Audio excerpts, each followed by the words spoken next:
Hey there, A's Day fans. Welcome to Tuesday's edition, our newest episode, as we are at the beginning of opening week.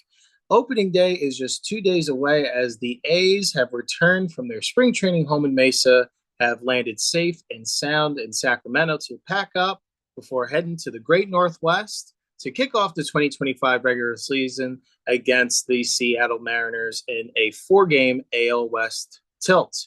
And we can't wait to break all of that down on Thursday's show, but we've got some other topics for you in terms of occurrences in athletics world. I'm your host, Joe Grado. Today is Tuesday, March 25th, and we had some exciting news yesterday as number 7 A's prospect Max Muncy was announced that he will indeed be cracking the opening day roster. Congrats to him.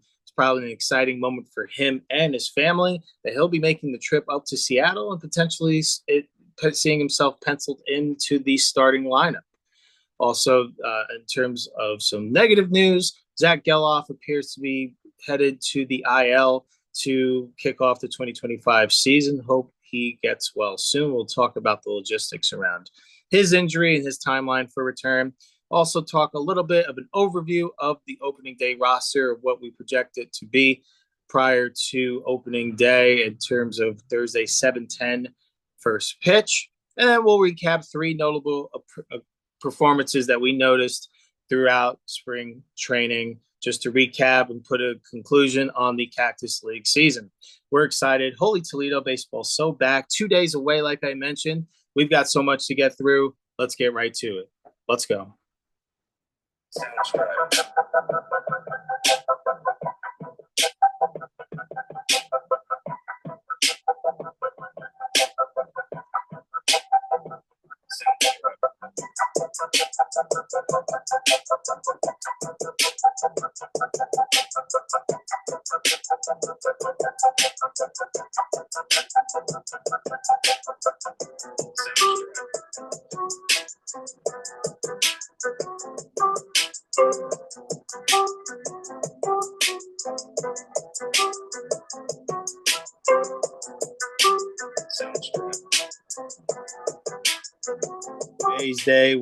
A's Day fans, once again, thank you for tuning in to our newest edition of A's Day as we are excited to kick things off this week as the A's are ramping up to begin to pursue their 2025 aspirations and goals of putting the Athletics on the map in this new era as they open up their new home in Sacramento at Sutter Health Park.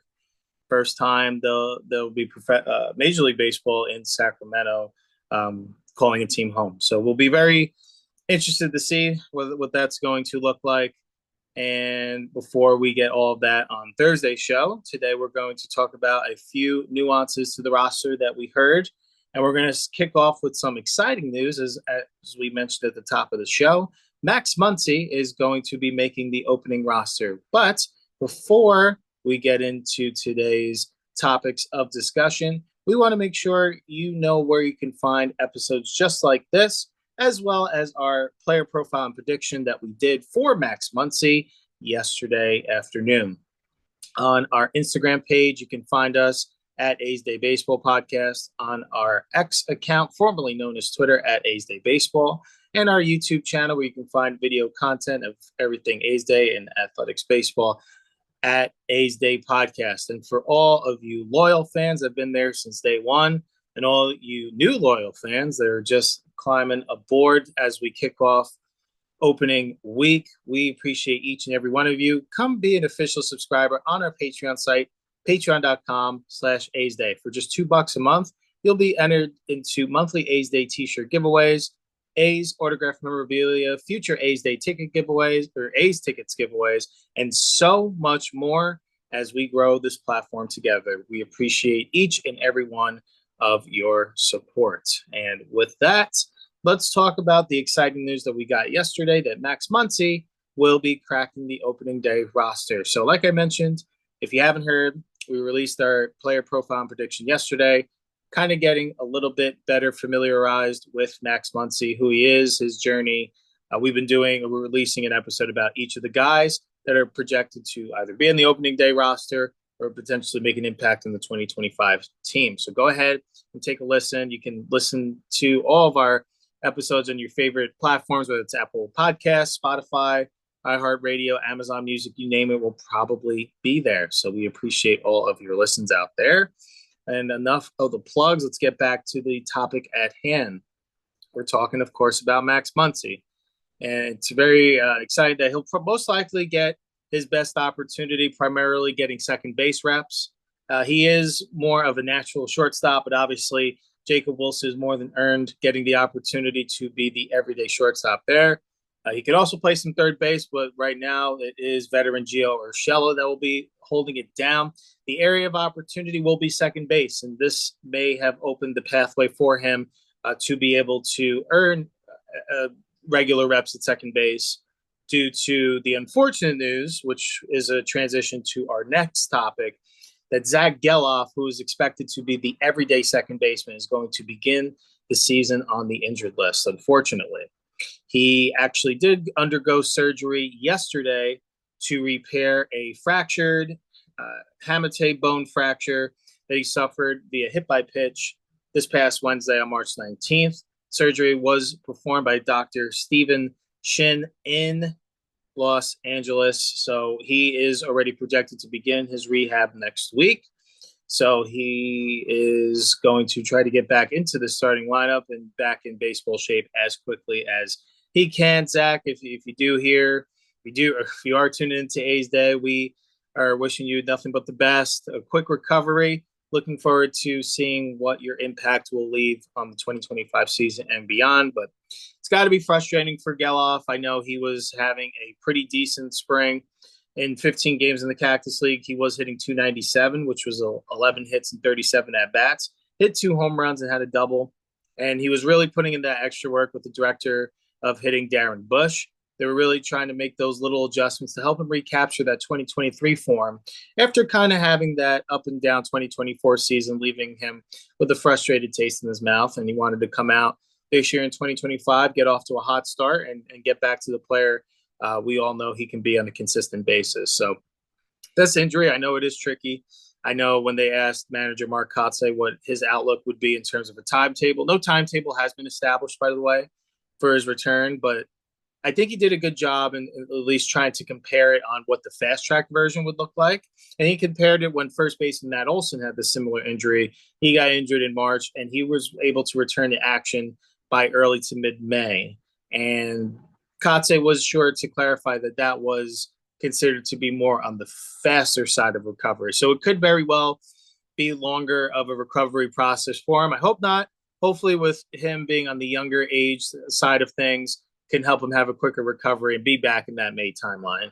But with that kind of leaves the door open for 3 possible guys to get regular reps and be able to hold down second base regularly until Gelof is set to return.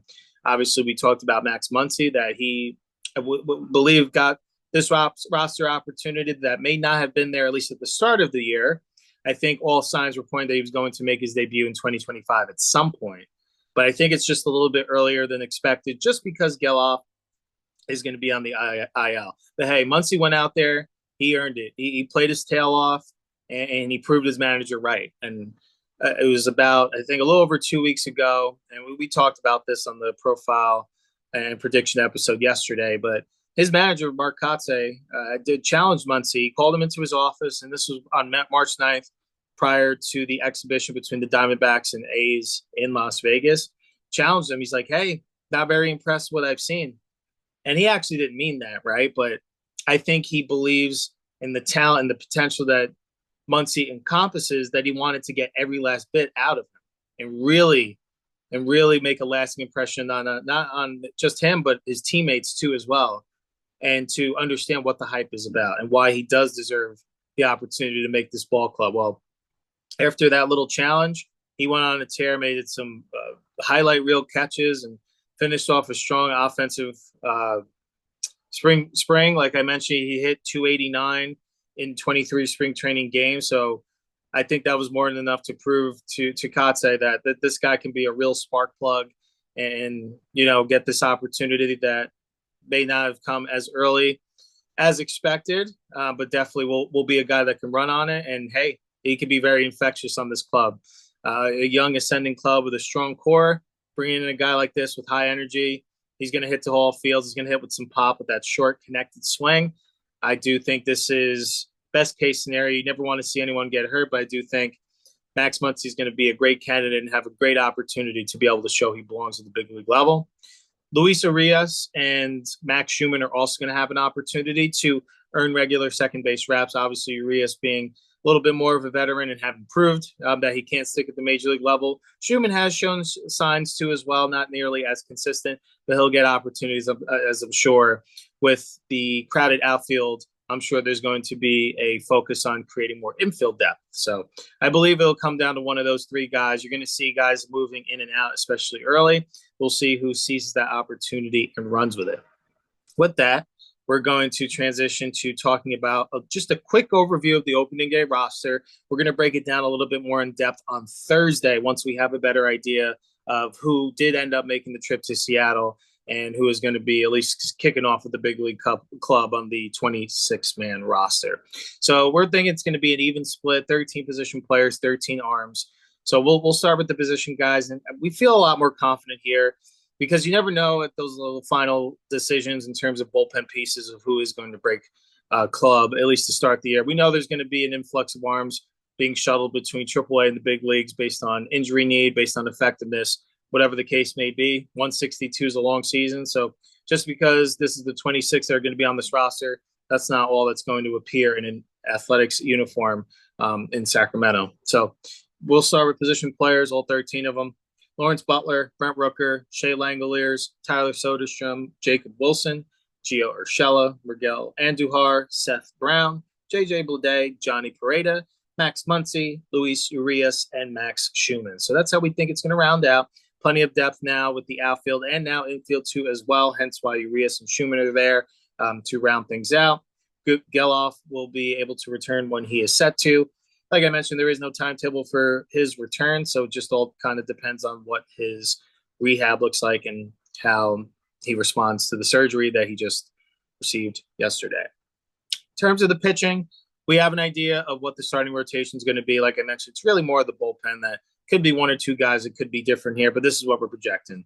So we'll start with the rotation. Luis Severino will be the ace, followed by Jeffrey Springs, J.P. Sears, Osvaldo Bido, Joey Estes Jr. And then onto the bullpen, we're looking at swingman Mitch Spence, who can eat up some innings, Jose Leclerc, Mason Miller, Noah Murdoch, TJ McFarland, Justin Sterner, Tyler Ferguson, and Hogan Harris. Like we mentioned, stay tuned for our Thursday team preview as we will have a better idea who did end up making the trip to Seattle, who's on the 26-man roster. Looking forward to having that discussion with each and every one of you. Let us move to talking about some three standouts from your Athletics during the spring training performance. And then we will go ahead and take a quick look ahead to what to expect on Thursday, kind of the lineup for the opening day itinerary of what our content will look like and when to expect to see your Athletics kick off the 2025 season. And before we do, we just want to thank our partner, Visit Mesa.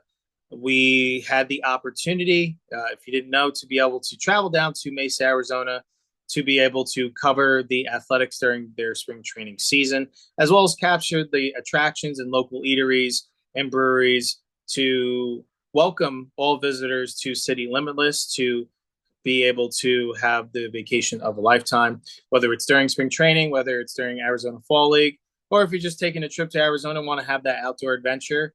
It was an amazing opportunity to be able to spend a few days at the beginning of spring training. So before we move on to our last topic for the show, we want to shout them out. Welcome to Mesa, Arizona, a destination for every season. Experience a destination where adventure, culture, and culinary experiences are limitless. As the gateway to the stunning Sonoran Desert and Tonto National Forest, Mesa invites you to explore its scenic waterways, kayak through winding canyons, or paddleboard along the Salt River. For a one-of-a-kind desert adventure, ride the waves at Revel Surf at Cannon Beach, the country's first surf park of its kind. Downtown Mesa is a vibrant hub, home of the Mesa Art Center, public art, award-winning breweries, and local shops. Food lovers can explore the fresh foodie trail in the diverse flavor of Mesa's Asian district. Sports fans can experience MLB spring training with the Chicago Cubs and Athletics, or visit one of North America's largest youth sports complexes. As the world's first autism certified city, Mesa is dedicated to accessibility and inclusivity for all visitors. Check out visitmesa.com if you want to have an itinerary generated for you to have the vacation of a lifetime. They'll be glad to help you out every step of the way and make sure you have a well-rounded experience. For all you baseball fans out there, if you want to download, they also have on their homepage a spring training guide to be able to experience it properly. They're great people in there. If you're down there in Mesa, go ahead and stop in at 1 North McDonald. They're located on the second floor. You can see the bright orange Visit Mesa sign right outside the building. You can't miss it. Very helpful and very kind people. Really love what they do and promoting a wonderful city. Mesa, City Limitless. Can't thank them enough. All right, let's get back to our show and let's talk about our final topic, where there were 3 players that stood out to me. And I know there were guys that had pretty impressive performances too as well, but we just wanted to narrow it to 3 because, we do want to take it with a grain of salt. We understand that spring training guys are winning jobs, but these are exhibition games, and it's really for guys to get the reps in for the regular season. So we would want to shout out praise for guys performing well, but want to keep it all in perspective before the real thing starts on Thursday. But let's start with our first standout, right fielder Lawrence Butler. He had a wonderful spring training. He hit 375, 18 for 48 with a 1.026 OPS. And he flashed some great defense in right field. He looked like the complete player that everyone is projecting him to be, and really going to prove that 7-year contract extension that he was able to sign this offseason, really make it a very team-friendly contract. I do think this is the season he's going to really put himself on the map and show that he is one of the young ascending stars in all of MLB. Really excited to see what Lawrence Butler did. He looked like he was locked in from pitch one all the way through yesterday. Even during live ABs, during the A's practice portions that we were able to take in, he was launching the ball to all parts of the field. He seemed locked in, tracking pitches that he was taking. He seems like a man on a mission. He wants to be an all-star this year, and he wants these A's to shock the world. And I think he's going to be a key component as to why. And I really do believe he is going to earn that all-star selection. So very excited to see what his 2025 looks like. And I do really think he put together a solid spring training to build as a foundation to have that confidence that he is going to have a successful 2025 campaign from pole to pole. Our second standout is shortstop Jacob Wilson. So it was reported that he had gained 15 pounds to be able to add some strength, and to make sure that he can withstand and have that durability of the rigors of a 162-game season.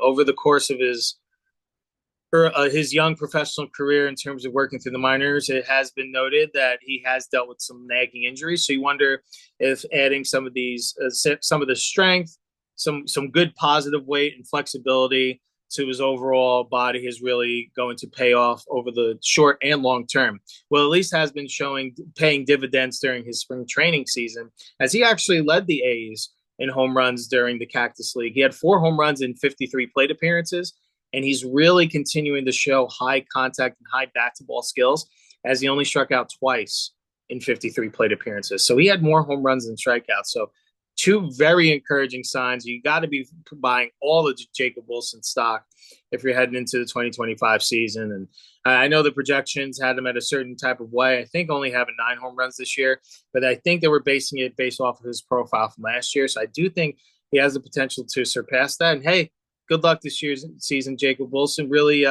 really thankful and fortunate to be able to have met him at the beginning of spring training and getting to know what his experience was like at Grand Canyon University, but also what he likes to eat prior to each game to make sure he's properly fueled. So really excited. But best of luck to see what the number 1 prospect does, getting full run as the everyday shortstop. Throw your hat in the ring for AL Rookie of the Year. Why not? I do think he has all the talent and intangibles to be able to do that. I think he's going to be a very exciting young player in 2025. Probably hitting at the bottom of the order, so I do think he's going to get a lot of quality pitches to be able to do some damage with. That'll be a very sneaky X factor to deepen this lineup for the A's in 2025. And then finally, our third standout. Let's go to the pitcher's mound. This is a former Tampa Bay Ray bullpen arm. He really earned it. Justin Sterner. He was certainly a dark horse to make the opening day roster. Just really seemed to seize his opportunity and run with it. He really went out and earned it. He appeared in 10 games, pitched 12 innings, struck out 17 batters, only struck out 2, didn't allow a single run. So 10 scoreless appearances. You bet he went out and earned it. And very excited to see him mix in, probably as a middle relief role. But again, I mean, this is another arm that can really deepen this bullpen, especially having a guy like Otanez is going to be out and missing some time. But relatively, the rest of the bullpen should be relatively healthy. So really wanted to shout him out because he wasn't someone that was necessarily a sure thing projection to be able to make this roster. And I think he really got on everyone's radar by doing it the old-fashioned way, going out and earn it and getting hitters out. So just wanted to shout him out and wish him the best of luck. Hopefully he keeps that 0 ERA going all through the year, and then he'll become even more and more valuable. But obviously that's not realistic, but hopefully he has lots of consistent success. Just always a good story when you see someone come in, not really talked about into camp, and then leaving camp, earning that role. It's always that extra level of satisfaction for sure. And with that, that wraps up our edition today of A's Day. We just wanted to touch base prior to the Thursday rundown of opening day, the return of baseball for the A's as they are set to head up to the Northwest to take on the Seattle Mariners. Very exciting stuff. Just to recap today, we talked about Max Muncy being named to the opening day roster. Zach Gelof is going to be starting the year on the IL, probably at least for a couple months, hopefully not much too further beyond that. Did a quick overview of what the opening day roster is most likely going to be on Thursday, and we talked about 3 notable spring performers.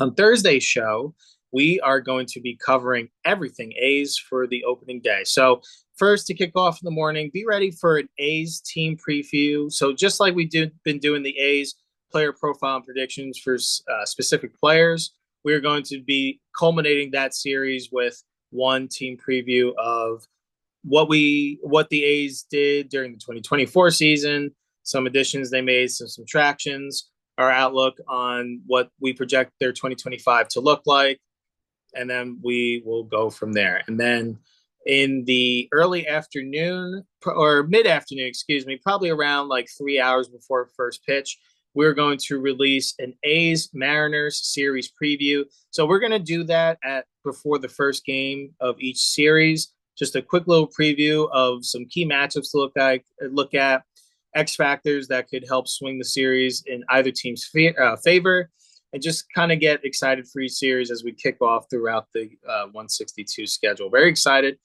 Baseball is back. And then the first pitch, A's Mariners, kicks off at 7:10 Pacific time.